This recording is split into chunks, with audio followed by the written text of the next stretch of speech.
Around 2 weeks ago, TinyBuild released a statement in regards to G2A, claiming and then proving that G2A sold $450,000 worth of their game keys. Although the total value of the keys added up to just a little over $450,000, they were sold on G2A for $3,000 shy of $200K, which is well under half the retail price.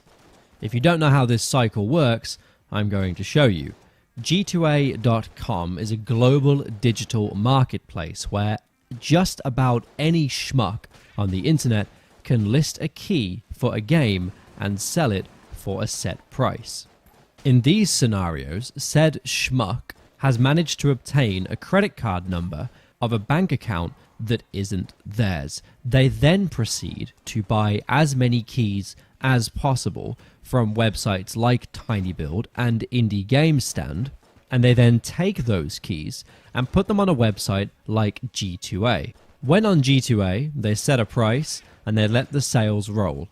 This then in turn generates profit for the thief. But when the owner of the bank account realizes that they have several thousands missing because someone has decided to go and buy a lot of keys from TinyBuild or Indie Game Stand or a similar website of that ilk, they contact their bank to charge back the sales, stating that their card details were stolen. Now from here, it's not just as simple as TinyBuild have given away free games and the thief profits. It actually gets a lot worse than that. When the owner of the bank account issues a chargeback, TinyBuild are then met with a chargeback fee. And this goes on top of the value for the sale that they've already had to refund, meaning that they actually receive a negative value for keys that they have had stolen. The reason that I am making this video is that yesterday, G2A have finally decided to attempt to do something to fix this problem.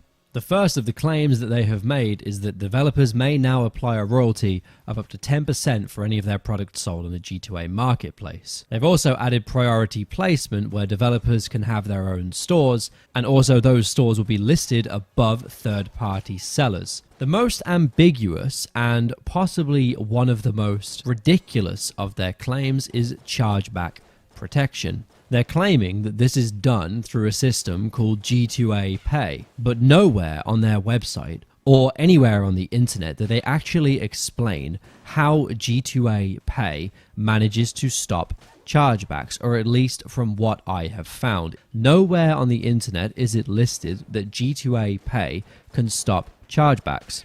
So inevitably, I did a little bit more digging and I managed to find the G2A.com Reddit account. And I found a post regarding their Gaming for Good donation bot for streamers, or tip bot as it may be called now. And they claim in this message that apparently G2A are infamous for their very strict verification system. Do bear in mind that this message was made 2 months ago. But this is where it gets interesting.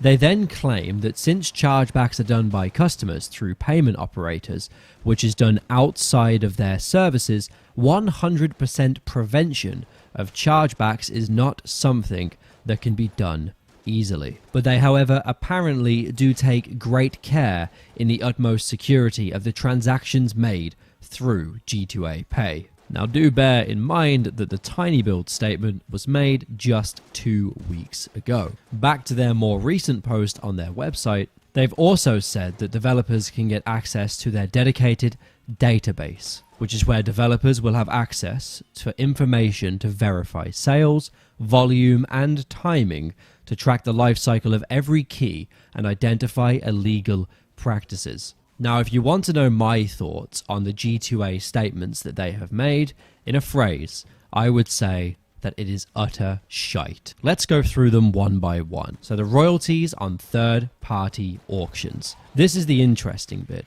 So developers can apply a royalty of up to 10% for any of their products sold on the G2A marketplace. Now, G2A have not stopped fraudulent practice on their website. Nowhere in this statement does it claim that they are cracking down on illegal key resellers. All that it is stated is that they are now allowing the developers access to their database, where developers may now self-police the sales in some kind of way to try and stop them themselves. The royalties on third-party auctions allows the developers to become accomplices in a fraudulent practice and profit from it in turn. This, for me, is an incredibly shifty way of G2A saying, hey, look, we know that this practice happens on our website, so how about you take 10% of it and keep hush about it? This, to me, is garbage. What the fuck is 10% when your entire game has been stolen and then refunded, and you have then had to pay a chargeback fee? What is 10% in that equation realistically going to do for you other than just potentially cover the chargeback cost? And it may not even cover that. This, to me, is the price for silence. Something that G2A can shuffle under the table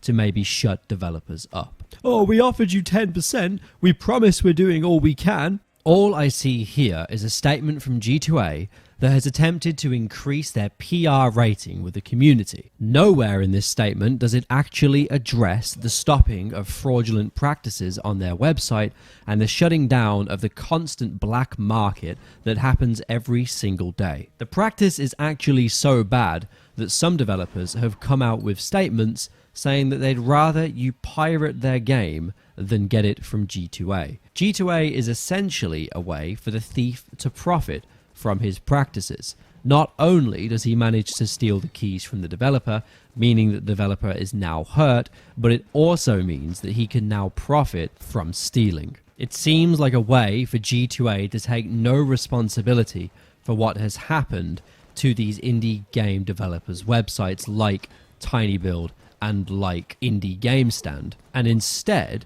say, hey, I know your storefront was robbed and your keys were inevitably shipped to our website where we profited in the hundreds of thousands from the illegal practices that happened under our marketplace.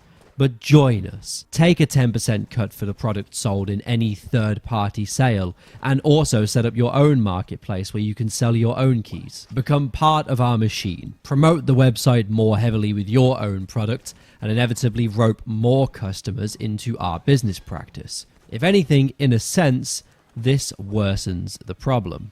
Only a very few select companies so far have managed to sell through G2A and have their own storefront set up that will be above the third-party sellers, which doesn't actually solve the problem for the hundreds of thousands of developers out there that are simultaneously getting screwed by the illegal business practices that are happening right under G2A's roof. Now, what I will say is what G2A have done here is saved their own ass. They've essentially put themselves above the baseline. That means that their website has washed their hands clean of any responsibility regarding fraud. This is a PR move to try and make it clear to the world that G2A don't want fraud, but also that they're not going to do anything about fraud either. It's G2A accepting that fraud exists and that developers now have a way of profiting from that fraud instead of suffering victim to it. My thoughts on all of this? Well, you've had most of them, but if you want a final one, stay clear of G2A and stay clear of Steam reseller websites. They will always inevitably hurt developers, and all that you will do in turn by using these websites is destroy your favorite companies that are developing your favorite games. That's all from me, and I will see you all on the next video.